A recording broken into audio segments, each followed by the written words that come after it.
Меѓународен ден на семејството денеска. Убав ден да зборуваме за една од најважните клетки на здраво општество, а тоа е семејството. Зборуваме со професорката Македонка Радуловиќ од Институтот за семејни студии. Ако претходно требаше да го представувам институтот по добро завршената работа која што ја има изминатиот период и напорно завршената работа и тоа како знаеме каде е Институтот за семејни студии.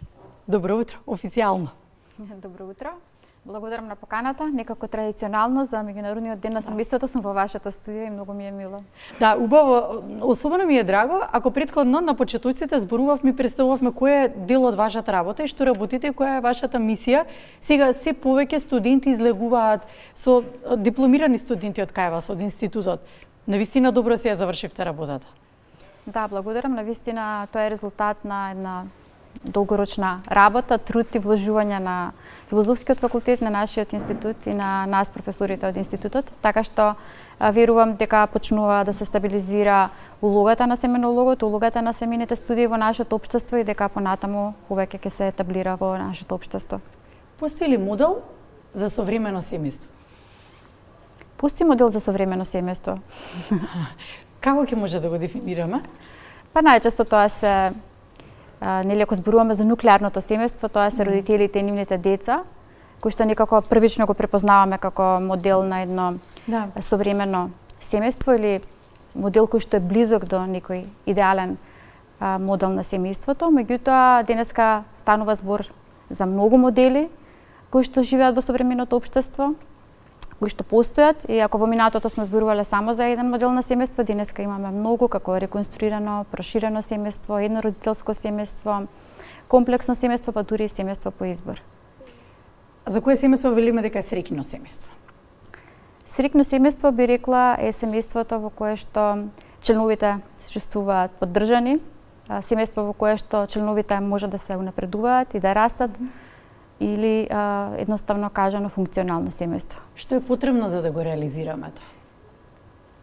Прво е потребна волја, би рекла. Љубов, почит, разбирање, потребна е комуникација, потребно е членовите свесно да сакаат да градат среќно семејство и функционално семејство. Значи потребно да постои висока свест кај особено кај брачните партнери, бидејќи не можеме тоа да го очекуваме кај децата, нели? Меѓутоа кај партнерите треба волја, но и свест за тоа што значи да имаме функционална врска, што значи да имаме функционално семејство и како тоа се рефлектира на нашите деца и на нашиот живот генерално. Ќе ги насочиме следните прашања тогаш кон младите. Дали денеска младите се плашат на некој начин од брак, од родителство, од создавање на семејство? Па јас би рекла дека се плашат, затоа што и покрај тоа што нашите истражувања покажуваат дека тие се уште го гледаат бракот и семејството високо на скалата на нивните вредности, како нешто што го посакуваат, што го преферираат. Од друга страна, тие не се подготвени да прават компромис, не се подготвени да се откажуваат од сопствената среќа и задоволство, што нели конкретно значи нешто што се очекува во брачниот живот и семејниот живот. Индивидуалноста си го прави своето и тие пред се индивидуалисти на кои што сопствената среќа има поважно отколку колективната среќа која што се случува во рамките на заедништвото, во рамките на семејството како колектив. Така што тие го одложуваат бракот и семејството и тоа можеме да го видиме нели според статистиката во однос на склучување на бракови, во однос на раѓање на деца. Меѓутоа можеме да го видиме и според тоа колку долго младите луѓе остануваат во рамките на нивниот дом, односно со сопствените родители. Ние сме една од земјите во Европа каде што најдолго остануваат да живеат со родителите, се до својата 32 година во просек. Тоа е од една страна како тренд, меѓутоа од друга страна мислам дека фактор кој што влијае се економските услови, економската несигурност, нестабилност. Денешните млади луѓе мислам дека имаат поголеми очекувања за тоа како би требало да изгледа нивниот семеен живот и од тука сакаат нели да имаат стабилна работа, да се докажат во образованието, во работното место, да изградат кариера, па потоа го ставаат бракот или семејството како некоја следна фаза или следен чекор, за разлика од минатото каде што прво нели стапувале во брак, па потоа создавале некаква кариера или создавале дом и така натаму. Не го споменавте притисокот на општеството, се чини дека е се поголем притисокот не само кон младите, туку и кон повозрасните кои што веќе се во некои години во семејство во кој што децата се, да речеме, пораснати, сега е времето за повеќе да си посветат сопружниците внимание и време еден на друг. Притисок дека треба да се создаде совршен однос, совршено семејство. Совршено семејство за жал не постои. Ајде малку да го да го совршено семејство не постои и можам да кажам дека не постојат семејства без проблеми. Совршено семејство или да речам функционално семејство ги решава проблемите заеднички.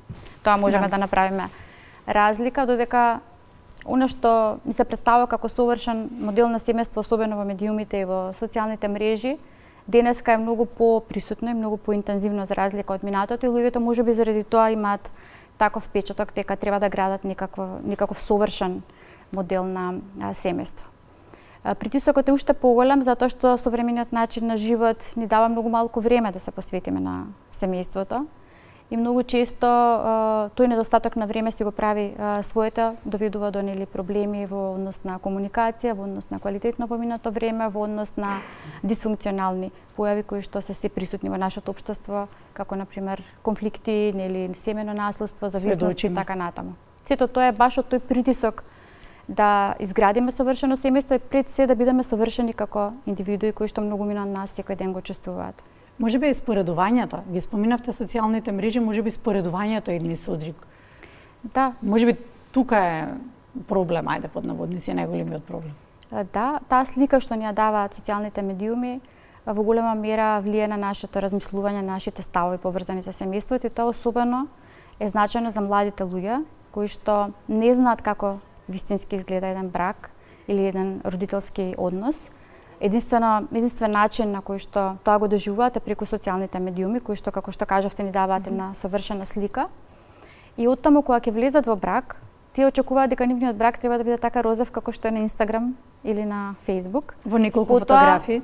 Да, во неколку фотографии кои што покажуваат убави моменти на кои што се работело неколку часа и на кои што се направиле не знам колку фотографии или видеа за да се дојде до тој момент. Речи се никој не го прикажува, не ги прикажува тешкотиите или предизвиците со кои што се соочуваат брачните партнери или родителите. И тоа создава нереална слика, како што кажав, една розова слика кај младите луѓе кои што потоа само што ќе влезат во брачниот живот и ќе се соочат со реалните проблеми, тие се разочаруваат и најчесто се разведуваат. Затоа ние се залагаме и за таа семена предбрачна едукација, предбрачна подготовка која што би ги подготвила младите луѓе и би им дала вистинска представа за тоа што значи брачниот живот, што значи родителскиот живот, со кои предизвици можно да се соочат, но и најважно како да ги решат. И многу истражувања во земји каде што постои ваков тип на едукација покажуваат дека токму таа создава некоја пореална слика и поголема подготвеност кај младите луѓе и тоа секако доведуваат помал број на конфликти, разводи и генерално поголемо задоволство од брачниот и од родителскиот живот. Ајде малку повеќе за веќе бракот кој што веќе има постигнато одредена реализација, клучот за да остане стабилноста и среќното семејство, колку е потребна почита во реализирање на сопствените желби, еден меѓу друг, на партнерите, не само на партнерите, туку и на децата. Можеби и тука исто го имаме клучот за одржување на бракот. Да, особено тоа е важно за современото семејство. Денешните семејства се егалитарни, се очекува дека треба да постои демократски модел на живење, каде што и жената и мажот и децата имаат подеднакви права на глас и подеднакви права на сопствена реализација. И би рекла дека денеска на луѓето не им е доволно единствено да се остварат како родители или како сопружници, особено тоа важи за жените, за кои што во минатото нели било доволно или карактеристично дека една жена треба да биде мајка и сопруга и дека со тоа ги завршила своите улоги. Денешниот современ начин на живот бара многу повеќе и затоа на нас не ни е доволно да бидеме остварени единствено во таа улога. Затоа е многу важно да имаме семејства, да имаме партнери кои што не поддржуваат и во кои што ќе можеме да растеме и да се напредуваме. Сега многу е убаво кога можат партнерите заеднички да растат, затоа што доколку едниот партнер стагнира, а другиот расте, тогаш и тоа доведува до проблеми во бракот и во брачниот живот. Така што би рекла семејство во кое што се поддржува заедничкото растење и напредување. Но и понатаму семејството треба да биде главниот извор на поддршка и на почит меѓусебна. Ајде малку за вредностите кои што треба да превладеат не само во семејството, туку и во општеството. Малку зборуваме за етиката, за моралот. Секако дека многу се важни вредностите. Се вели дека нашата држава е во некој вредностен вакуум, затоа што оние вредности кои што сме ги имале во минатото, се изгубиле во процесот на транзиција и сега се уште немаме создадено нови вредности или тешко ни е да ги создаваме новите вредности, затоа што од една страна се бориме со традицијата, а од друга страна се бориме со модернизацијата, со она што го гледаме, како што кажавме, на социјалните медиуми. И затоа на семејствата им е тешко да изградат свој систем на вредности. Семејните вредности, од друга страна, се рефлексија на оние вредности кои што ги поседуваме како индивидуи, меѓутоа и на комбинација на брачните партнери, кои што создаваат едно семејство. И тие обично представуваат една комплексна група на морални, на етички, на политички, на социјални вредности кои што ги имаме. И сега во Америка, во Канада, во Австралија, токму нашиот кадар, семенолозите, обично помагаат на семејствата да ја направат таа листа на семени вредности и потоа да ги истакнат на некое видливо место со цел да го организираат семениот живот и да им ги пренесат на децата семените вредности многу полесно, да ги гледаат секој ден и да организираат активности со кои што би ги исполниле тие вредности. Секако како вредности кои што најмногу се преферираат или се поддржуваат, се посакуваат се нели љубовта, разбирањето, емпатијата, поддршката и отворената комуникација се некои вредности кои што би требало да бидат присутни во семејствата и би требало да им ги пренесуваме на нашите деца, затоа што од друга страна преку тој систем на семени вредности ние им даваме на децата чувство на сигурност и поддршка, чувство на создавање на идентитет. И тие многу се поврзани со традициите, бидејќи ние денеска се некако се бориме да ги напуштиме традициите. Многу тешко е на децата да им создадеме чувство на припадност или на идентитет. Така што е еден апел до семејствата дека треба, дури да се изгубени некои вредности, треба да создаваме нови традиции со кои што ќе ги учиме децата за доброто и лошото, затоа што преку тој систем на вредности нели најлесно можеме да направиме дистинкција меѓу добро и лошо, меѓу нешто што е посакувано и нешто што не е посакувано, што понатаму води нели до дефијантни појави кај младите луѓе. Ако не постои модел на совршено семејство, тоа значи дека секој семејство индивидуално го создава својот модел на совршено семејство. Што при тоа треба да биде најважно за секој од нас. Секако. Според вашата работа, според искуството, според она што вели книгата и според тоа што и вашите анализи го прават секојдневно и гледате што се случува. Секако, некој префериран модел или блиску до идеален е нуклеарното семејство, каде што децата растат со двајца родители, каде што брачните партнери нели имаат деца и така натаму. Меѓутоа тоа не значи дека секој нуклеарно семејство е идеално.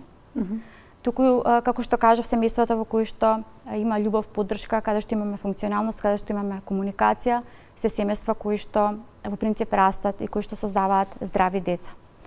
Често пати брачните партнери ја прават грешката што ги ставаат децата пред нив, пред брачниот живот и паѓаат во една замка на родители, а не на брачни партнери. Мора да разберат дека семејството е всушност множество на брачни партнери и на деца, каде што брачните партнери се едно микросемејство, а децата се друго микросемејство.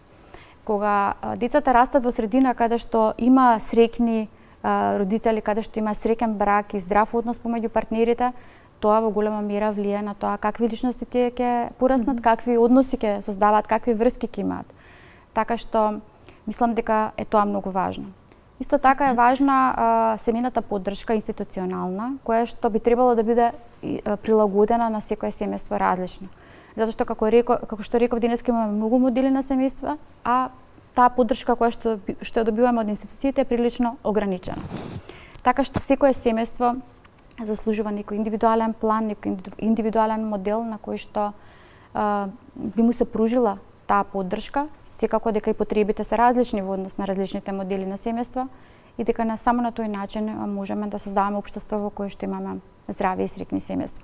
Да, и здраво општество на крајот. Секако, затоа што она што се случува во семејството во голема мера влијае на тоа што се случува во општеството, меѓутоа и обратно, она што се случува во општеството влијае и на тоа какви семејства ќе имаме. Како денеска Институтот за семејство ќе го одбележи денот? Денеска обично секоја година имаме различни активности. Оваа година одлучивме да имаме работилници со дечиња од Основното училиште Љубен Лапе и со дечиња од Интернационалното француско училиште ЕФИС, кои што заедно со нашите студенти ќе работат на тема Моето семејство, го сакам моето семејство, ќе цртаат, ќе разговараат за улогите, за што значи тоа здраво и среќно семејство и така натаму. Меѓутоа имаме и работилница со нашите студенти во соработка со групацијата Алтернатива, каде што студентите ќе имаат работилница на тема резилиентност во семејството, што е исто така многу важен концепт за справување со предизвиците на современите семејства. Како институт, кој за вас е најголем предизвик? Како што зборував и во минатото, нашиот најголем предизвик беше да општеството да ја свати потребата на постоење на специјализирани кадри кои што ќе се занимаваат со семејството како целина, како нашите, и да ги искористи бидејќи тие се веќе присутни во нашето општество. Додека во моментот ние континуирано се залагаме за воведување на семејна едукација и во училиштата, во цекот на целиот процес на образование, меѓутоа особено таа е важна во средно образование, кога младите луѓе почнуваат да размислуваат за брак и семејство. Меѓутоа и враќање на онаа предбрачна подготовка, која што веројатно се сеќавате, постоеше во минатото, каде што партнерите се подготвуваат за брачниот живот. Би било добро доколку се воведе и родителска едукација пред добивање на деца.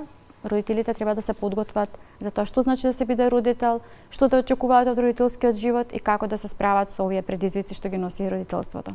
Така што мислам дека едукацијата значи превенција и во голема мера нашата држава работи после на решавање на проблемите, а не работиме на превенција проблемите да не се случат. Доколку работиме на тоа, би имало помалку проблеми и тоа и државата би ја чинела многу помалку финансиски. Верувам дека ќе има простор повеќе да се слушне академската фела. Работете како што работите. Верувам дека патот ќе се отвара како и досега. Благодарам за гостувањето. Благодарам на поканата.